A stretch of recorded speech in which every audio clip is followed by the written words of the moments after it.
तो human anatomy and physiology का MCQ है ना, एमसीक्यू ज्यादा से ज्यादा करो, एग्जिट एग्जाम तक और कोई भी कंपटीशन एग्जाम हो सब जगह यही एमसीक्यू आते हैं। चाहे किसी कंपटीशन की तैयारी करोगे वहां पे बायोलॉजी या ह्यूमन एनाटॉमी के नाम से अगर कोई भी सब्जेक्ट होगा वहां पे भी यही एमसीक्यू आएंगे। जाहिर सी बात है, जब चैप्टर यही है, टॉपिक यही है, सिलेबस यही है, वही सब पढ़ना है ना। तो एक चीज और बता रही थी प्रीवियस वीडियो में, एक खास चीज जो मैंने पहले भी बताया है बच्चों को, अगर किसी क्वेश्चन में डाउट लगता है कि ये क्वेश्चन का आंसर कुछ और हो सकता है तो उसको एक बार डिस्क्रिप्शन बॉक्स की जो टाइटल बार है, डिस्क्रिप्शन बॉक्स का जो टाइटल बार है उसमें आप जरूर चेक कर लो, उसमें क्लियरली मेंशन कर दिया जाता है। बात समझे? ये पहले भी क्यों होता है, ये पहले भी कभी कभी क्या होता है ना भाई, जैसे टाइपिस्ट है, टाइप कर रहा है, कहीं गलती से मार्किंग गलत लगा दी, उस वक्त नहीं ध्यान में आया अगर मेरे भी कुछ, भाई जाहिर सी बात है हम लोग क्या है भाई गलतियां करने के लिए पैदा हुए हैं, फिर गलतियों को सुधारते हैं, तो उस गलती को वहीं पे सुधार दिया जाता है। तो ऐसा कहीं भी अगर आपको लगता है तो एक बार आप जो है डिस्क्रिप्शन बॉक्स के टाइटल बार में जरूर देख लेना, ठीक? तो सारी कंफ्यूजन आपको दूर हो जाएगी। एक बात ये रही। दूसरी बात, एमसीक्यू, जो चैप्टर सबसे ज्यादा टफ लगे उसके एमसीक्यू सबसे ज्यादा लगा लो, कॉन्सेप्ट ही क्लियर हो जाएंगे। क्योंकि एमसीक्यू में क्या है ना, बेसिक जो चीजें होती हैं वही पूछी जाती, जो इंपॉर्टेंट चीजें होती हैं, जो यूजुअली हो सकता है कि एक बार हम लोग पढ़ते हैं और पढ़ने में भूल जाते हैं। खैर शुरू करते हैं। और मैंने एक चीज कही थी, मैंने एक लिंक दिया था कि इस चैनल को सब्सक्राइब करना है। अभी भी 90% लोग उसी कंडीशन में बने हुए हैं, मीन्स नहीं सर कुछ भी कर लो हम तो सब्सक्राइब नहीं करेंगे। बेटा सेकेंड ईयर में कम्युनिटी फार्मेसी एक सब्जेक्ट है जिसमें यूनिट 2 या यूनिट 3 कम्युनिकेशन स्किल का है, जो उसमें पढ़ाया जा रहा है वही सब उस चैप्टर में है।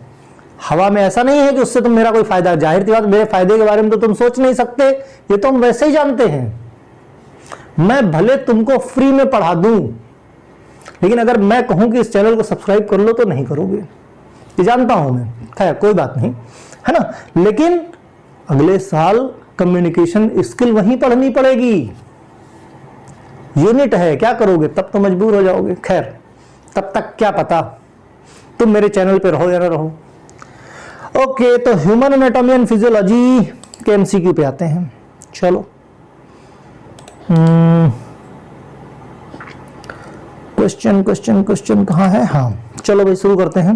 नी ज्वाइंट, नी ज्वाइंट क्या है, कौन सा है? नी ज्वाइंट बाल एंड सॉकेट ज्वाइंट को बोलते हैं, एंगुलर ज्वाइंट, पिवोट ज्वाइंट या हिंज ज्वाइंट। तो हिंज ज्वाइंट को बोलते हैं नी ज्वाइंट। पहले भी मैंने कहा किसी भी वीडियो में डाउट हो डिस्क्रिप्शन बॉक्स के टाइटल बार में देख लेना, अगर कोई करेक्शन नहीं है इट मीन सब कुछ ठीक है, ठीक, यानी हमारा डी ऑप्शन सही है। नेक्स्ट है second vertebra is, previous video में फर्स्ट वर्टिब्रा हमने एटलस की बात की थी, यहां पे सेकंड वर्टिब्रा है एक्सिस, सेकंड वर्टिब्रा है एक्सिस, यानी सी ऑप्शन हमारा सही है।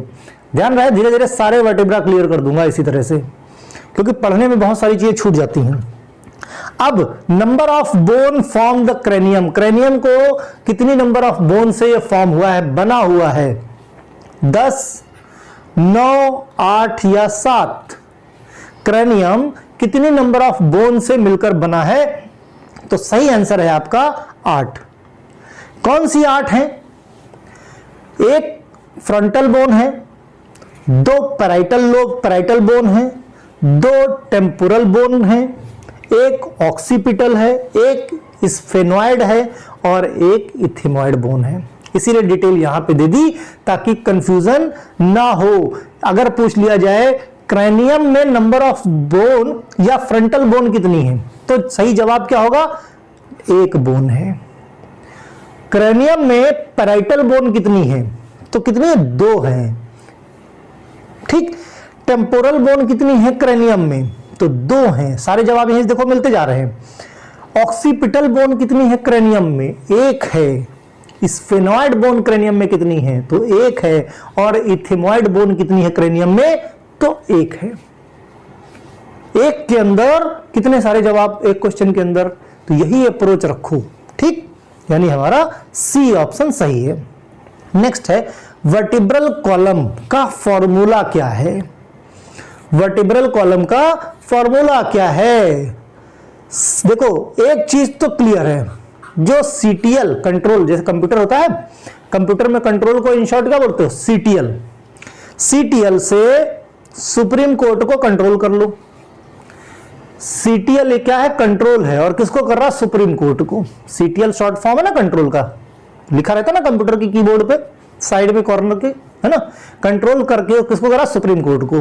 तो एक चीज तो पता चल गई कि भाई सीटीएल और एससी यानी कंट्रोल और सुप्रीम कोर्ट ये एक साथ रहेंगे, ये वर्टिब्रल कॉलम का मेन फॉर्मूला है। ठीक, अब है कितने इसके अंदर? क्या है देखो, सब में देखो सीटीएल और एससी है, सब में सीटीएल और एससी वर्टिब्रल कॉलम का मेन फॉर्मूला। अब ये कितने कितने हैं वही लगाने हैं। अब देख लो कितने हैं, 8 13 6 5 7 4, 7 13 6 5 4, तो 7 12 5 5 4 ये सही, यानी सी वाला सही है। तो कितना क्या हो गया? 712 और 554। अगर वर्टिब्रल कॉलम का फॉर्मूला आ जाए तो कैसे लिखोगे? कंट्रोल, कंट्रोल क्या है भाई? सीटीएल। किसको कंट्रोल करता है? सुप्रीम कोर्ट को। ठीक, और इसमें आदमी कितने काम करते हैं? तो आदमी काम करते हैं 712 554, 712 554। तो 7 हो गया सी के लिए, 12 हो गया टी के लिए, 5 हो गया एल के लिए, एस के लिए भी 5 और 4 के लिए 4। यानी सर्वाइकल हो गई 7, थोरेसिक हो गई 12, लंबर वर्टिब्रा हो गई 5, सैक्रल हो गई 5 और कॉक्सीजियल हो गई 4। तो वर्टिब्रल फॉर्मूला समझ में आया। कंट्रोल यानी सीटीएल किसको करता है कंट्रोल? सुप्रीम कोर्ट को। कितने आदमी काम करते हैं? 712 554। दो पाली में ना, एक पाली में 712 आते हैं, दूसरी पाली में 554 आते हैं। इन्हीं को उठा के ऊपर एडजस्ट कर दो, आपका फॉर्मूला निकल आ जाएगा, यानी हमारा सी ऑप्शन सही है। अब वर्टिब्रल कॉलम का फार्मूला कभी मत भूलना, बहुत सारे क्वेश्चन इससे आते हैं। वर्टिब्रल कॉलम में कितने कॉक्सीजियल वर्टिब्रा? 4। सैक्रल कितने वर्टिब्रा? 5। लंबर वर्टिब्रा कितने वर्टिब्रल कॉलम में? 5। थोरेसिक वर्टिब्रा कितने? 12। सर्वाइकल कितने? 7। भूल जाना अगर तो कैसे निकालोगे? कंट्रोल सुप्रीम कोर्ट यानी सीटीएलएससी और 712 554 फार्मूला याद रखना, तो आपके सारे सवालों के जवाब यहां से निकल के आ जाएंगे। ओके, यानी सी ऑप्शन हमारा सही है। नेक्स्ट है एल्बो या एंकल जॉइंट में कौन सा जॉइंट होता है? एल्बो और एंकल में कौन सा जॉइंट है? Ball and socket, pivot joint, hinge joint या एंगुलर जॉइंट? तो चाहे हम नी जॉइंट की बात करें, चाहे एल्बो जॉइंट की बात करें, या हम एंकल जो पैर का जो एंकल होता है उस जॉइंट की बात करें, एक ही प्लेन में है ना भाई। ये हाथ भी ऐसे ऐसे चलता है कि पीछे भी घूमेगा? नहीं घूमेगा। उसी तरह से आपका नी कैसे करता है? ये तो है नहीं कि पूरा उल्टा घूम जाएगा। उसी तरह से जो आपके पैर हैं वो भी ऐसे ऐसे ही चलते ना, पूरा पलट जाएगा क्या? नहीं पलट जाएगा। तो इसको क्या बोलते हैं? Hinge joint. ठीक, हिंज जॉइंट। क्लियर? नेक्स्ट है shoulder and hip joint is an example of. Shoulder कैसे? ऐसे किसी बॉल को किसी सॉकेट में डाल दिया, ये है सॉकेट, ये है बॉल, डाल दिया तो ये घूम सकता है इस तरह कि नहीं घूम सकता भाई, जैसे ऐसे ऐसे करके घुमा लिया। उसी तरह से हिप जॉइंट की बात करें, वो भी जैसे आपका शोल्डर है उसी तरह से घूमता है। इट मींस ये हो गया बॉल एंड सॉकेट जॉइंट। ये हमारा सॉकेट है और ये हमारा बॉल है, तो बॉल एंड सॉकेट इस तरह से करके घूमता रहता है। यानी शोल्डर एंड हिप जॉइंट में का एग्जाम्पल कौन सा है? कौन सा जॉइंट है? दैट इज ए ऑप्शन हमारा सही है। ठीक, नेक्स्ट की बात करें जॉइंट बिटवीन एटलस और axis vertebra is example of. पहली हमारी वर्टिब्रा हमने पढ़ी है एटलस होती है, और दूसरी नंबर की जो वर्टिब्रा होती है, सेकंड नंबर की vertebra, that is axis vertebra होती है। और ये जो दोनों जुड़े होते हैं पीछे, इन जॉइंट को क्या बोलते हैं? Pivot joint, hinge joint, ball and socket joint या नन? तो हिंज जॉइंट हो नहीं सकता, हमने हिंज जॉइंट देख लिया भाई एल्बो, एंकल और नी में। बॉल एंड सॉकेट भी नहीं हो सकता, हमने देख लिया शोल्डर और हिप जॉइंट में। एक बचा है पिवोट, सिंगल प्लेन का जॉइंट होता है। कौन सा? सिंगल प्लेन का जॉइंट होता है, इसी को बोलते हैं हम पिवोट जॉइंट। ये एटलस और एक्सिस के बीच में होता है। ठीक, नेक्स्ट है master endocrine gland. Endocrine gland का प्रिंसिपल कौन है, यानी हेड मास्टर कौन है? तो हेड मास्टर होता है कौन भाई? थायराइड, पिट्यूटरी, एड्रिनल ग्लैंड या पैराथायराइड। तो मास्टर एंडोक्राइन ग्लैंड कौन सी? हमारी पिट्यूटरी ग्लैंड होती है, यानी हमारा बी ऑप्शन सही है। ठीक, एक बच्चे ने बोला एंडोक्राइन के काफी क्वेश्चन करा दीजिए, तो मैंने काफी क्वेश्चन कवर किए हैं इसमें, देखना, और आगे भी फर्दर कराते रहेंगे धीरे धीरे करके। देखो क्या है, 20-20, 25-25 क्वेश्चन का सेट है एग्जाम टाइम तक आराम से, क्योंकि देखो अब तक पढ़ाई कर ली, अब ज्यादा से ज्यादा क्वेश्चन सॉल्व करो, थोड़ा थोड़ा पलट के वीडियो। जिस जैसे एंडोक्राइन का है, एंडोक्राइन के क्वेश्चन ज्यादा फंस रहे हैं, एंडोक्राइन का वीडियो उठा के देख लो, बहुत अच्छे से मैंने एक्सप्लेन किया है। ठीक, तो पिट्यूटरी ग्लैंड को बोलते हैं मास्टर एंडोक्राइन ग्लैंड। अब हेटेरोक्राइन ग्लैंड कौन सी है? हेटेरोक्राइन ग्लैंड कौन सी है भाई?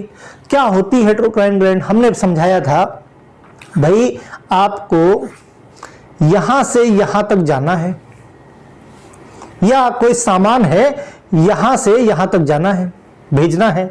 ठीक, तो क्या करोगे? एक तो यहां से पाइप लगी है, यहां से छोड़ दोगे और ढलंगता ढलंगता इस पाइप से होके टारगेट तक पहुंच जाएगा।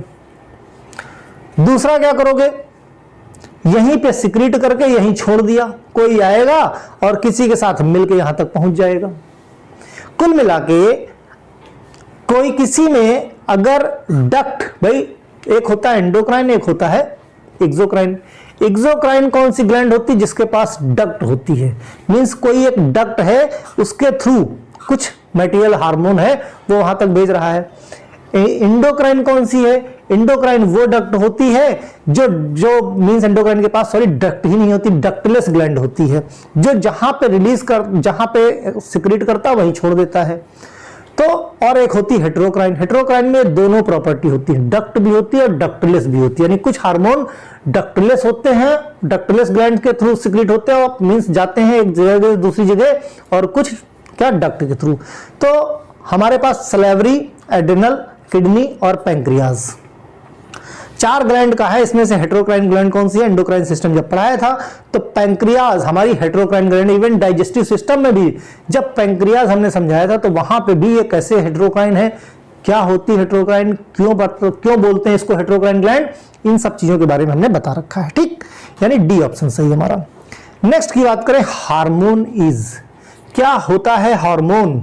एक्सक्रीटरी प्रोडक्ट है किसी का, एंजाइमेटिक प्रोडक्ट है, नर्व इंपल्स है, या केमिकल मैसेंजर है। तो सिंपल टर्म में hormone is a type of chemical messenger. ठीक, यानी हमारा डी ऑप्शन सही है। नेक्स्ट बात करें अगर, हाँ, Hashimoto disease caused due to, Hashimoto disease caused due to किससे भाई? हाइपोथायराइडिज्म, हाइपरथायराइडिज्म, पैराथायराइड या नन। तो हाशिमोटो डिजीज भाई किसके डिसऑर्डर से होती, क्यों होती है? तो अगर हाइपोथायराइडिज्म हो जाए तो हाशिमोटो डिजीज हो जाती है, मींस थायराइड का लेवल अगर बॉडी में कम हो जाए तो हाशिमोटो डिजीज का खतरा बढ़ जाता है। तो Hashimoto disease caused by hypothyroidism. ठीक, नेक्स्ट है Graves disease is due to, Graves disease किससे होती है भाई? प्रोलैक्टिन, हाइपरथायराइड, हाइपोथायराइड या नन। तो ग्रेव्स डिजीज होती है हाइपरथायराइड से, यानी बॉडी के अंदर थायराइड का लेवल बढ़ जाता है तो होती हमारी ग्रेव्स डिजीज, यानी सी ऑप्शन सही है। बेसिकली इसमें क्या, पफी आइज हो जाती हैं। पफी आइज मतलब आंखों के अगल बगल फैट डिपोजिशन, बहुत मतलब डरावना सा चेहरा लगने लगता है, that is called Graves disease. Okay, next है Cushing syndrome is disorder of, Cushing syndrome किसका डिसऑर्डर भाई? थायराइड ग्लैंड का है, एड्रिनल मेडुला का है, पैराथायराइड है या एड्रिनल कॉर्टेक्स है। तो causing syndrome is a disorder of adrenal cortex, यानी हमारा डी ऑप्शन सही है। एड्रिनल कॉर्टेक्स के डिसऑर्डर्स की वजह से काजिंग सिंड्रोम होता है। नेक्स्ट बात करें, dwarfism is the disorder of, dwarfism जो है किसकी वजह से होता है भाई? बौनापन, ड्वार्फिज्म मतलब बौनापन। ऑक्सीटोसिन, पिट्यूटरी, थायराइड या एड्रिनल ग्लैंड। तो बेसिकली ड्वार्फिज्म पिट्यूटरी डिसऑर्डर से होता है, मींस कुल मिला के ग्रोथ हार्मोन जो होता है उसका लेवल सप्रेस हो जाता है, अगर वो कम हो जाता है तो ड्वार्फिज्म हो जाता है, मींस ग्रोथ नहीं होती, बौने हो रह जाते हैं ना। नेक्स्ट है testosterone is secreted bye, testosterone किससे सिक्रीट होता है भाई? स्पर्मेटोगोनिया, सर्टोली सेल्स, किसी से नहीं, या लीडिंग सेल से। तो जब रिप्रोडक्टिव सिस्टम पढ़ाया था मैंने तो वहां पे बहुत अच्छे से एक्सप्लेन किया था टेस्टोस्टेरोन, इसका क्या काम होता है, किस तरह से ये हेल्पफुल होता है और कहां से ये सिक्रीट होता है। तो लीडिंग सेल्स होती हैं, डिटेल में बहुत नहीं जाएंगे, लीडिंग सेल्स होती हैं जो सिक्रीट करती हैं टेस्टोस्टेरोन को, और टेस्टोस्टेरोन क्या है? प्राइमरी मेल हार्मोन होता है। ठीक, यानी डी ऑप्शन हमारा सही है। नेक्स्ट क्वेश्चन की बात करें, progesterone hormone is secreted by, progesterone hormone secreted by किससे सिक्रीट होता है भाई? Corpus callosum, corpus albicans, corpus luteum या सभी से? प्रोजेस्टेरॉन हार्मोन सिक्रीट कब होता है या कहां से होता है? तो कार्पस एल्बिकन्स के पहले की स्टेज होती है कार्पस ल्यूटियम, जहां पर रैप्चर होके हमारा फॉलिकल मैच्योर होके बाहर निकल जाता है। ठीक, येलो बॉडी भी बोलते हैं इसको, क्या बोलते हैं? येलो बॉडी भी बोलते हैं कार्पस ल्यूटियम को, और यही सिक्रीट करता है हमारा प्रोजेस्टेरॉन। ठीक, नेक्स्ट है pituitary gland is under control of, ओहो ये तो हेडमास्टर थी, इसको भी कोई कंट्रोल करता है क्या? है तो पिट्यूटरी किसके कंट्रोल में रहती है? Pineal gland, thyroid gland, adrenal gland या हाइपोथैलेमस? तो हाइपोथैलेमस भाई को सबका बॉस है, सब कुछ कंट्रोल करता है, यानी pituitary gland is under control of hypothalamus, यानी डी ऑप्शन हमारा सही है। नेक्स्ट की बात करें, लार्जेस्ट कंप्लीटली एंडोक्राइन ग्लैंड, इनमें से सबसे बड़ी एंडोक्राइन ग्लैंड कौन सी है? Pituitary gland, adrenal gland, parathormone या थायराइड? तो भाई मास्टर ग्लैंड तो पिट्यूटरी हो गई, तो पिट्यूटरी होनी चाहिए, तो मास्टर ग्लैंड से इस बात का फर्क नहीं पड़ता। जैसे कहते हैं जंगल में राजा कौन, तो साइज की बात करें तो साइज तो हाथी का सबसे बड़ा होता है कि नहीं होता है? तो साइज से और ताकत भी हाथी में खूब होती, साइज और ताकत से राजा होना फर्क नहीं पड़ता, है ना। तो कुल मिला के पिट्यूटरी ग्लैंड छोटी है फिर भी मास्टर है। खैर यहां पे बात करें largest complete endocrine gland that is thyroid, size में बड़ी होती है। ठीक, यानी डी ऑप्शन हमारा सही है। नेक्स्ट है पैंक्रियास सिक्रीट, पैंक्रियास क्या सिक्रीट करता है भाई? इंसुलिन सिक्रीट करता है, ग्लूकागॉन सिक्रीट करता है? पैंक्रियास तो सिक्रीट करता है इंसुलिन को, है ना, तो फिर ग्लूकागॉन कौन सिक्रीट करता है? पैंक्रियास सिक्रीट करता है इंसुलिन को, और पैंक्रियास के अंदर होती हैं बीटा सेल्स ऑफ लैंगरहैंस, तो पेंसिलिन इंसुलिन को सिक्रीट करता है बीटा सेल्स, और उसी में एक होती हैं अल्फा सेल्स जो कि सिक्रीट करती हैं ग्लूकागॉन। इसका मतलब पैंक्रियास दोनों सिक्रीट करता है, यानी हमारा सी ऑप्शन सही होगा, बोथ, राइट। नेक्स्ट क्वेश्चन पे आए, ओवुलेशन कॉज्ड बाय, ओवुलेशन किसकी वजह से होता है? Follicular stimulating hormone, follicular stimulating hormone and luteinising hormone, follicular यानी एफएसएच एंड एलटीएच या सभी? तो जाहिर सी बात है ovulation is caused by follicular stimulating hormone and luteinising hormone, इन दोनों के कॉम्बिनेशन एक्शन से ओवुलेशन होता है, यानी बी ऑप्शन सही है। नेक्स्ट है corpus luteum is a part of, corpus luteum किसका पार्ट है? ब्रेन का है, लंग्स का है, ओवरी का है या टेस्टिस का है? बताओ भाई। Corpus luteum is the part of, किसका पार्ट है? तो corpus luteum is the part of ovary, okay, यानी सी ऑप्शन सही है। नेक्स्ट क्वेश्चन की बात करें, which of the following secondary sexual characteristic, which of the following secondary sexual characteristic? Ovary, breast, testis and growth.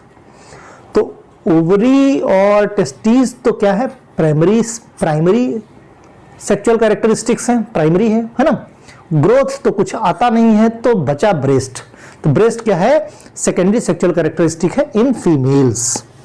Next question पे आए, तो permanent fertility control in man is obtained by, men's में permanent fertility को control करने का काम कैसे हो सकता है? ट्यूबेक्टोमी, एनाटोमी, नन या वेसेक्टोमी।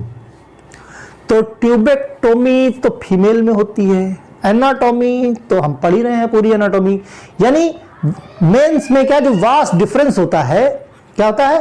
वास्ट डिफरेंस होता है जो स्पर्म को कैरी करके ले जाता है, अगर उसको कट कर दें तो दैट इज कॉल्ड वेसेक्टोमी। और क्या है, जब स्पर्म पहुंच नहीं पाएंगे टारगेट तक तो फर्टिलिटी कंट्रोल हो जाएगी, यानी हमारा डी ऑप्शन इज सही है। नेक्स्ट है gestation period in human being. Human being में gestation period means pregnancy period क्या होता है? 7 महीने, 25 वीक, 8 महीने या 9 महीने तो सबको पता है। 9 month is the gestation period in human beings.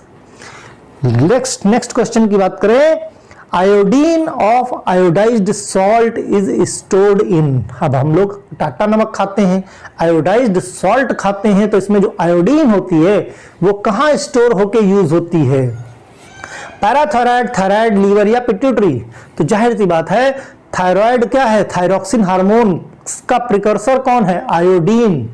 तो आयोडाइज्ड सॉल्ट से जो आयोडीन मिलती है वो स्टोर हो जाती है हमारे थायराइड हार्मोन में, यानी हमारा सी ऑप्शन सही है। इस तरह से 25 क्वेश्चन आपके पूरे हुए इंपॉर्टेंट, इनको पढ़ लेना और भी कुछ समस्या हो तो बता देना। ओके, ईमानदारी से पढ़ते रहो और फिर बोलता हूं नीचे लिंक दिया है उसको सब्सक्राइब कर लो ईमानदारी से। बाय।